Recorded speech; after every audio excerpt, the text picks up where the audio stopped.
Let who you used to be motivate who you become. Be what you're looking for. So my curiosity is, I want you to go back to your 17-year-old self. In your 17-year-old self, there was a point, in my opinion, where you was like, oh, I'm not gonna do that anymore. In other words, at some point you began to transition that energy, as you just said. Like you played into the role, right?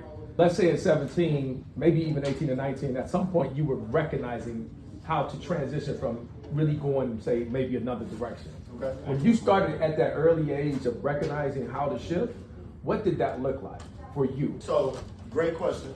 It didn't really, I had already kind of recognized it, I just didn't listen to it. So, I'm very transparent about my story for two reasons. One, because I've healed from it, and two, because you can't jam me up behind it. So for me in New York, Crip affiliated in Buffalo. So I always had enough sense not to join, but I was dumb enough to do everything for free. Seeking validation in community. You say we're in a situation where we're doing something. And I would always feel like it was stupid. In my mind, I would literally go, man, I'm too smart, we could hustle another way. But I was never brave enough to actually start to hustle in a different type of way.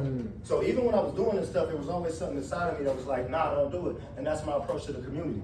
I'm not trying to remind these young people that they're great, they already know that. The problem here is why they feel uncomfortable with being great. So the transition wasn't, oh man, I recognize I'm great. It was, oh man, I'm gonna allow myself to be. That's what happened. And once I start thinking like that, now I gotta deal with these different insecurities that I thought was normal.